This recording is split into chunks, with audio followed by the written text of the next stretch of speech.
Hello and welcome to this very exciting edition of the Immigrant Magazine Weekly. I'm Pamela Anchang.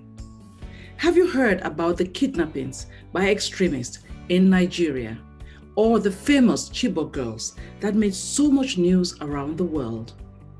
Have you also ever pondered about what might have become of these girls' lives or the stories surrounding them? My show today may have some answers for you in this discussion with director Desmond Ovbiagele and executive producer Dr. Seun Sowemimo about their Oscar-contending feature film, The Milkmaid, a story about two sisters abducted by armed insurgents and whatever happened to them. Before we begin, if you haven't subscribed yet, please click on the subscribe button here below and press the like button so that YouTube will share our videos. And please ring the notification bell so that you will be notified whenever we bring you such amazing and very important discussions. And don't forget to follow me on Twitter and Instagram at Pam and Jack. Without further ado, please welcome Director Desmond Ovbiagele, an investment banker turned writer and filmmaker, and executive producer, Dr. Seun Sowemimo, a nationally recognized board-certified general and bariatric surgeon. Welcome to the show, guys. It's an honor to have you on the I Am Weekly. Hopefully our conversation will shed some light on some of the issues that you portray in the movie. But I really want to start first with Desmond, our director here. From investment banker to filmmaker, writer, how did you do that? What sparked your interest in movie making? Well, I've always had an interest in movies as a consumer. In terms of movie making, probably at the very latter stages of my banking career, I began to get some stirrings that I wanted to be involved in that sector.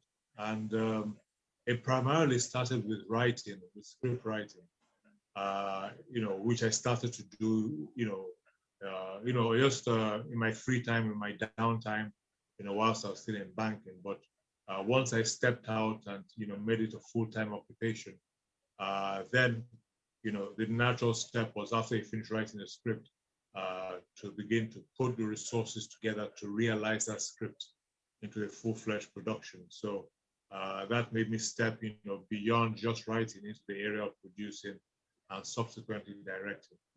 That's amazing. I mean, I watched The Milkmaid, your feature. It felt like a discussion, and I was really happy that I got a chance to see it. What motivated you to do this film?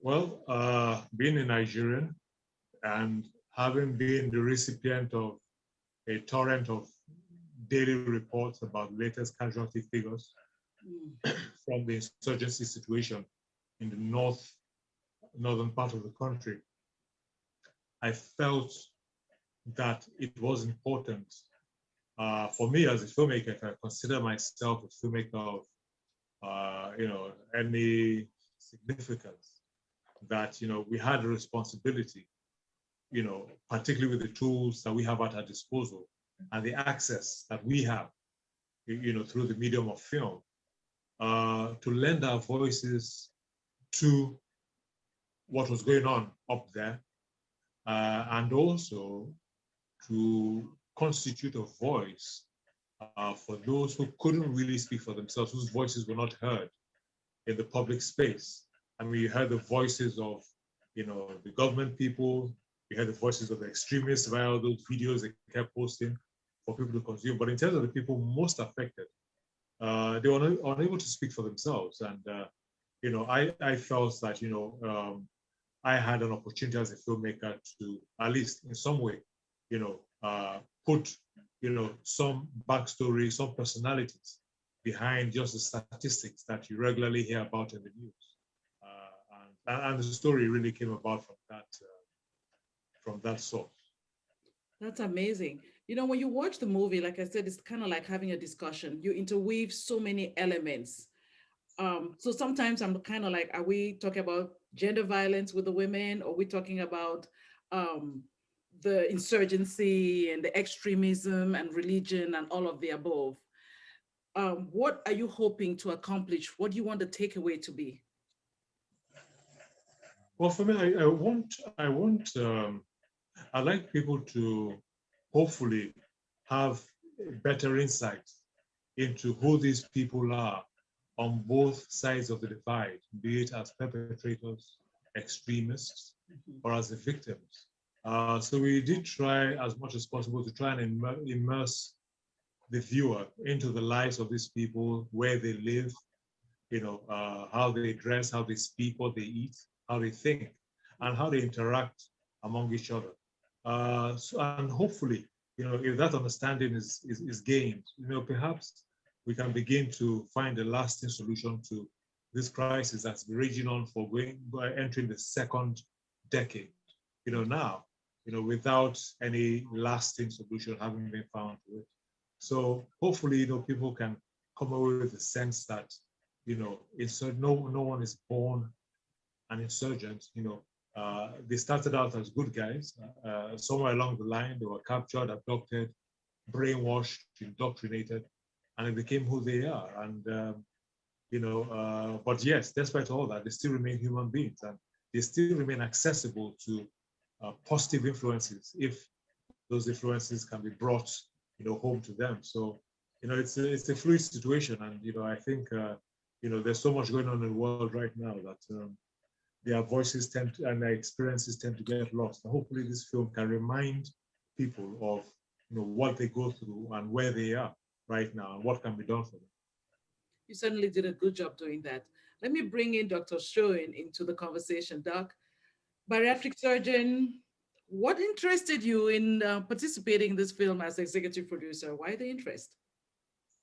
Yeah, thank you, Pamela. Um, as you may have read, I have a lifelong interest in the arts. I've always been, an artist, even from high school days where myself and Desmond were together, in Lagos. It's artistic things have always been part of my being. And, just growing up, yes, I went down the medical line. My dad himself is a surgeon, and I pursued that, but I've always sought artistic outlets. And I think in talking to Desmond about this project and seeing where I could vent some of my, love for art, and at the same time contribute something significant to humanity in terms of giving a voice to these people who are voiceless. I mean, never mind the fact that we don't have much of a platform or much of a voice ourselves, but it's important to try to use whatever we have to give a voice to these people who are voiceless and whose lives are being decimated by insurgency. So combination of those two things for me just made me think that this might be the thing that was larger than self, that one could anchor uh, oneself to. Mhm. So the film centers a lot around, well, it's around the extremism that takes place in Nigeria, and typically the religious aspect. So I'm kind of wondering if there's a cultural and religious infusion there, because is it really, are we condemning Islam as a religion? I want you to clear that out, Dr. Sherd. Yeah. So the way I see it, I don't really see a big part uh, uh, in terms of religion in this movie, because the insurgents are not under the control of any mainstream religion. They don't ask for permission to do what they're doing, and they can't be restrained by any member, or they're not known to be restrained by any member of any mainstream religion. So I think in some ways it's actually unfair to sort of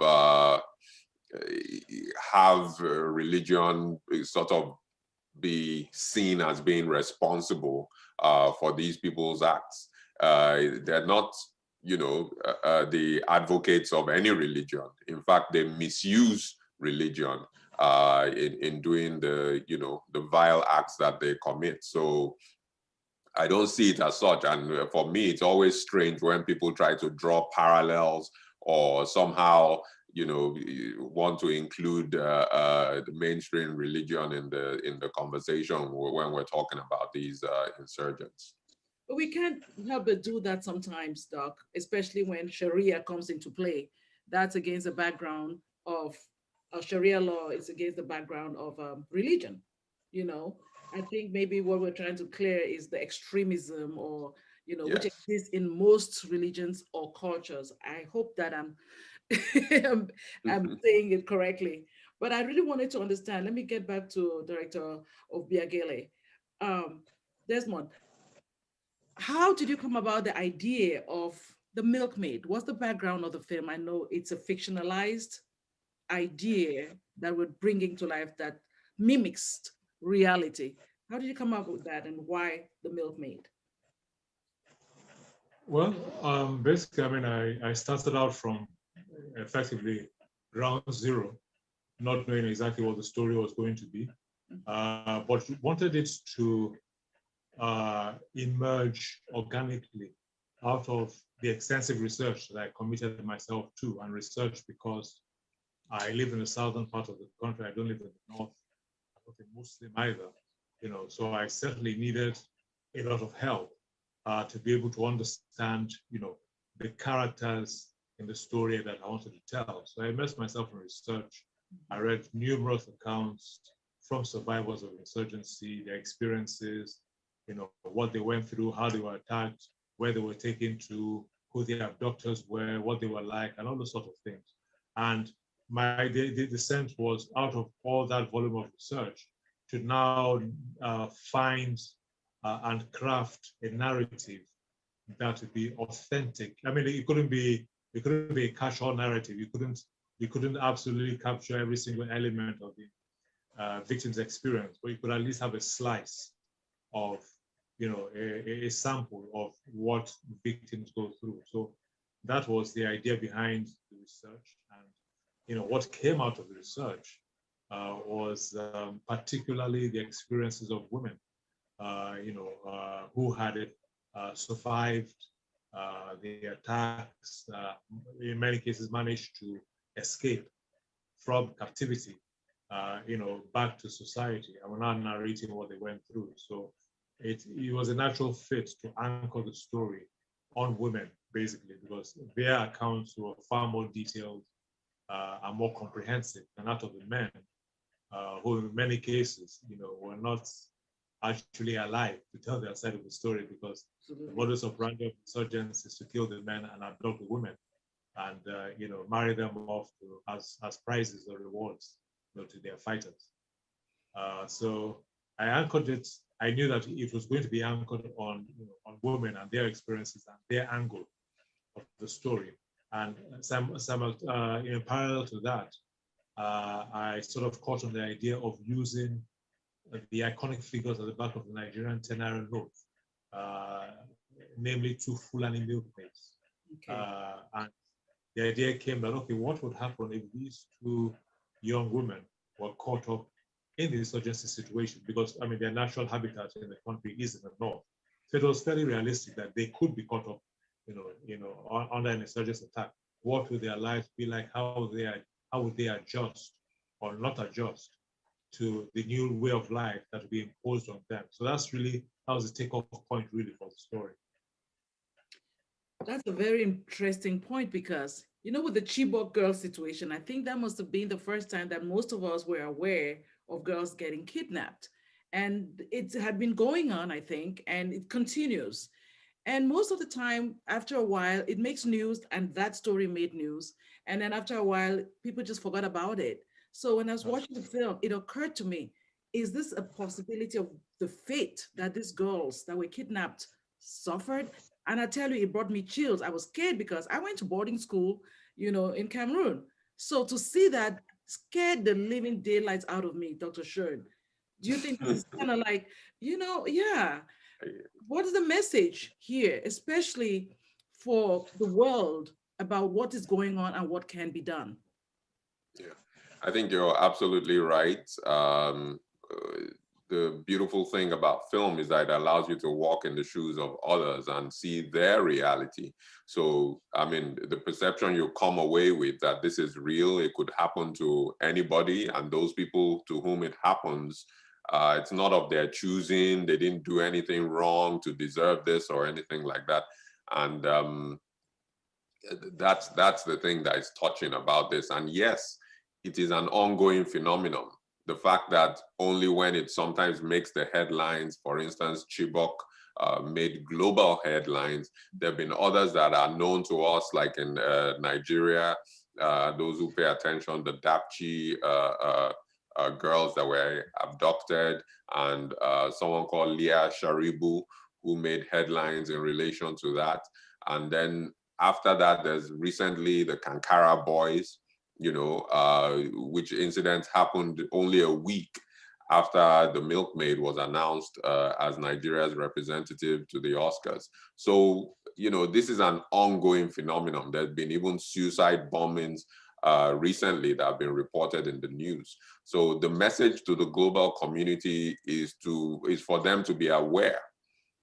And that's what this movie is trying to do. If we bring awareness to the situation, then it gets some attention. I remember that from Chibok girls, there was specifically some military and statistical or logistical aid that came from the US to Nigeria in terms of that situation and in an attempt to rescue the girls. So, once the world is paying attention and they're aware and sensitized, there's leverage to be able to bring solution to the problem. There's leverage to be able to even just address the people who are in, internally displaced person camps that may be, suffering as a fallout of this situation. So it brings a lot of resources to the table. Okay, that's very true. However, bringing these stories to light also sometimes stigmatizes us Africans. Desmond, I have to ask you this question. We're telling our stories. We always want to tell our stories. Now, if someone else had written the story or told the story, let's say Steven Spielberg had done this, there'll be outrage saying, oh, that's all you see about Africa and all whatnot. But here you are telling the story. What makes it different? Well, I think, as a filmmaker, I like to strive for honesty in what, I set, myself to do. And to be fair, I mean, if we're only telling these kind of stories, particularly out of the Nigerian filmmaking industry, then perhaps one will feel a little guilty that, hey, can we show something else? But these stories are very much outliers in terms of the sort of content that we produce in Nigeria. I mean, how many films have really been made about insurgency? Most of the films are feel good, comedies, rom-coms, dramas, a little bit action, but this is not the sort of story that people have gravitated towards. And, some of that is for commercial reasons, feeling that, people don't want to watch this kind of films. The environment is already too stressful. Why do you, contribute towards that? So I totally get it that, some people may feel, why don't we show Africa in a nice, bubbly, positive light and all that. But I think to some extent, whilst you can do that, there'll be people who will be very clearly aware of what's going on in Africa, of these sort of issues. And whilst they'd be happy to consume your bubbly content, they'll also be wondering, okay, that's fine, but you should simultaneously also be talking about the other side. There has to be balance, so there may be some people who may choose to concentrate, on the happier side of life, and I'd like to do that as well. But I certainly consider this issue way too topical, way too important, to be unduly influenced by, oh, Africans have come again with another tragedy and disaster, and we're just tired of seeing that. I mean, if we take that approach, then those things don't get sorted out. They don't get the attention that they deserve. So until they get the attention they deserve, I'm certainly going to keep on focusing on them. Absolutely. Yep. You see it as a work of advocacy then, like you said? Is it a work of advocacy? Well, I mean, it is it is a creative effort. So it's not a documentary. We do try to make it, a well, not a pleasurable experience, educational certainly, but to some extent, you're able to come here and appreciate not just the message, but you're also appreciating some other things. You're appreciating the language, you're appreciating the culture, and we do make an effort to make the culture as authentic and as and as eye-catching and pleasing as possible, which is what the culture is. So we didn't just want to make everything doom and gloom and everything. I think in the movie, hopefully, you come away with a sense of, this very, very rich culture that they come from, which gets disrupted, by the insurgency. So the idea was not just, just to paint an entirely black picture, but to show that dichotomy, between, the heritage of these people and how their lives, living, fairly simple, but, fairly rewarding and fulfilling lives, even in their part of the world, and how that gets, interrupted by acts of extremism. So I must be honest with you, though, Desmond. I must be honest. Towards the end of the movie, right? I almost felt like the tragic situation was romanticized a little bit. I don't know if I would have loved to have seen a clear cut that, I'm not falling in love with an extremist, Well, that's for audiences to make their decisions. But that's for me, I felt like some people didn't need to be punished. I didn't feel they were punished. Well, that's for the audience to decide. But I see your point in trying to make an uplifting story and the possibility of evolution. So that's very good. What were you thinking when you were going in that direction? Well, I'm not sure that, well, in the first place, that she fell in love with the insurgent. The insurgent certainly fell in love with her. Okay. I don't think we certainly brought it out fully, that certainly not by any word or action on her part. It seemed more, just her trying to get him to see the light and to come away from his bad deeds. Okay. Still maybe a step away from, absolutely being head over heels in love with him. Probably, I mean, if we went that far, I'd have said, hey, that's maybe a bit too far. But certainly on his part, you could see, yes, there was infatuation, there was that devotion emotionally on his part. Yes. Yeah. Again, that was something that not so much needing to romanticize the story. I mean, that's nice, but also came out of the research. One of the interesting things of the research was that, as I said, these people are human beings, and a number of them, I won't say all of them, but certainly a number of them from the accounts of survivors, a number of the insurgents did not necessarily want a master-servant relationship. Mm-hmm. They wanted a relationship which was based on, attraction. So they wanted to appeal mm-hmm. to these victims. They wanted them to like them who they were, as opposed to, if you don't do this, I'm going to shoot you in the head or whatever it was. So they wanted to eat their cake and have it. Yeah, absolutely. So that was certainly an element that is not necessarily pervasive across all of them, but was something interesting that I saw. And I said, it'd be interesting to portray that, to some extent. Obviously, in the Milkmaid, it's only one person that does that. All the other people are much more black and white in terms of their interactions with their victims. But certainly, you have one character who is not like the rest of his comrades. Okay. Well, you know what? Like you said, these are human beings. These are stories and these things do happen even in those scenarios. So that was really an honest portrayal. I think it was just the feminist in me was going, no. But I think in the end, the insurgent did get punished in that. Yes, he did. Yes, he did. Yes, and I've had different reactions to that. Some people felt that, that was that he was coming around, and how come? I that too. Mm-hmm. Let's not get away, Dr. Seun.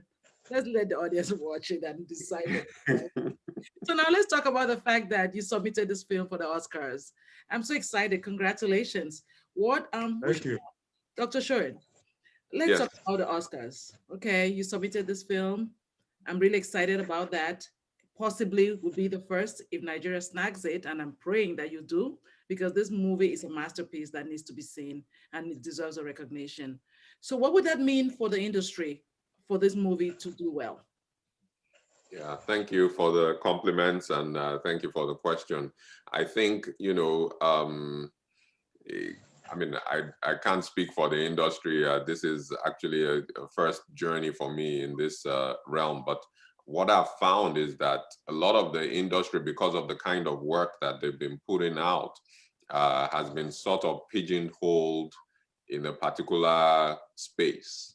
Like Desmond was alluding to, a lot of the content seems to fit into a particular genre. And then also the kind of financial bracket for the films coming out of Nigeria, out of Nollywood, also, is somehow fixed.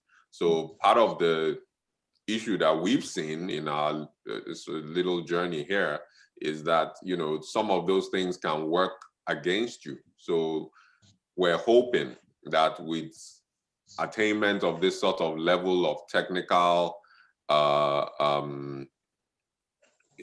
this sort of technical level in filmmaking and aspiring to such heights as, being submitted, for an Oscar, I think that would elevate the entire industry in Nigeria. It will, give credence to the kind of bandwidth of movies that we can create.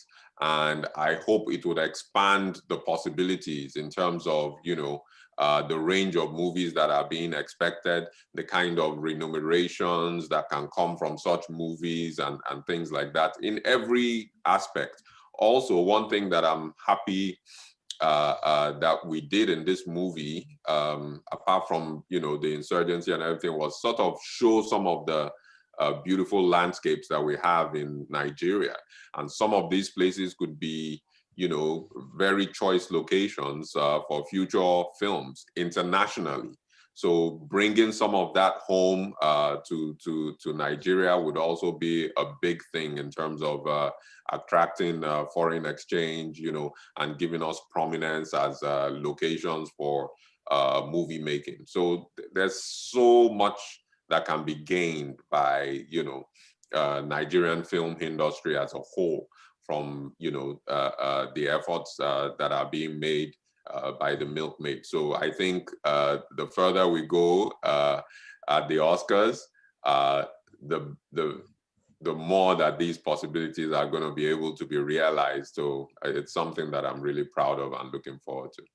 Yeah, absolutely. You guys do an amazing job. Desmond, you do such an amazing job juxtaposing such a heart-wrenching story against such a beautiful landscape, the waters, the hills, the valleys, the forest. It just transported me over there. So I'm really hoping that this movie, when everyone sees it, that directors, filmmakers, the industries here will look into Nigeria as a possibility for location and doing more work out there. What do you think? I certainly hope so. It was certainly, for me personally, an eye-opener. These were not locations I had ever been to in my life, even though I'm essentially resident in Nigeria for most of my life. But we actually were meant to shoot the film in a different location in the country. And I stumbled across just one or two pictures from Taraba State, and someone said that was Nigeria. And I said, that can't be Nigeria. I don't know of anywhere in Nigeria. So, I actually literally went out there with my production designer, and we spent a week just walking up and down the length and breadth of the state and seeing these locations for ourselves. And by the time we concluded that 7-day trip, we were absolutely convinced that we had to shoot the film there. It wasn't the most convenient decision logistically, or even financially. It was going to take a lot of effort to convey cast and crew and equipment all the way from the southern part of Nigeria to that part, but we thought that the landscape absolutely justified it. And, here we are, and I still feel it justifies it. So, it's, we're just hoping to introduce that part of Nigeria to the world and say, hey, you see Africa in certain contexts on news reports and in film. We wanted to show that, look, there's beauty in Africa, that's not talked about, that's not often presented. We wanted to use the medium and platform of our film to show a different side of not only Africa, but particularly Nigeria. No, it certainly is beautiful. I mean, you're watching the movie, the story is unfolding, and you're feeling the pain, but then you see this beautiful landscape. It's just like bite and blow. Yeah. So anyway, Desmond, what would it mean for you for this movie to be nominated and to win an Oscar? I don't know whether I've deliberately just switched off my brain from You better ask for it. Yeah, I mean, I've been I'm just waiting for that to happen, and they will say, okay, let's go through it. But obviously, I mean, cognitively, if one was to be nominated and win an Oscar, I mean, that would be. I mean, there are any words I would mention now would be inadequate in terms of such an eventuality coming to place. But obviously, be huge for me professionally. Be huge for Seun. I mean, this is our first project together. It's my second feature film for quite a number of the cast and crew. This is the biggest project they've ever worked on. They sacrificed body and soul to get this film made. We shot in Taraba State for 3 months, far longer than we expected to. Many of them had to sacrifice other jobs to remain on set to complete the film. So even just having the selection of the film to represent Nigeria is a huge reward, for what they went through. Should we go further and be shortlisted? Should we go further and be nominated? Should we go even further and win it? Then, I think, we've been, seventh heaven or something. I don't know. Absolutely. Absolutely. I mean, it's such a thrill, a beautiful movie. So I know everybody will be wanting to see this film. How can they see it? Who's going to take that question for me? Yeah. Sure, you want to go for that? Okay. So we're currently, looking to have the movie acquired for wide distribution. So that is at the point at which, hopefully we'll be able to get everybody to be able to see the movie. So we're hoping that everybody, prays along with us that a deal comes through on that front in relatively short order. And that's what we're focusing on, apart from also doing whatever we can to advance our chances at the Oscars. So certainly this year, but very soon as we have an acquisition deal, the movie will be out for public consumption. Absolutely. I'm sure in the meantime, if they want more information about the film, Desmond, where can they go online to get information and updates? Absolutely. We have the official website of the movie. That is Milkmaid Movie, all one word, milkmaidmovie.com. Has all the information there. Also has links to our social media handles on Twitter, Instagram, and Facebook.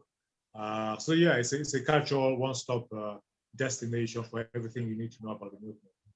Absolutely. Thank you so much. I really had a good time conversing with you. And thank you again as an African, as a female, for my gender, for you guys helping us give voice to these women, and for generations to come that things will change and that we will be the collective voice and means to make things better for our sisters back home. Thank you so much, and looking forward to seeing you at the Oscars. How about that? Thank you, Pamela. Looking forward to the same, and thank you for doing this. Thank you for the platform. We appreciate it. You're welcome. Yeah, thank you. To echo Seun's words, thank you so much. Thank you for this, for the discourse, and for the opportunity for us to talk about the Milkmaid. Thank you so much, and well done for the work you're doing. Look forward to talking with you about this and other things in the future. Thank you so much. It's my pleasure and my honor. Thank you so much. Thank you, Pam. We've come to the end of our show. Thank you so very much for joining me today. I would love to hear what you think about our discussion. So please share your thoughts in our comment section or send me an email to publisher@immigrantmagazine.com. Now be sure to follow me on Twitter and Instagram @PamandChang, and like us on Facebook, The Immigrant Magazine. See you next time on The Immigrant Magazine.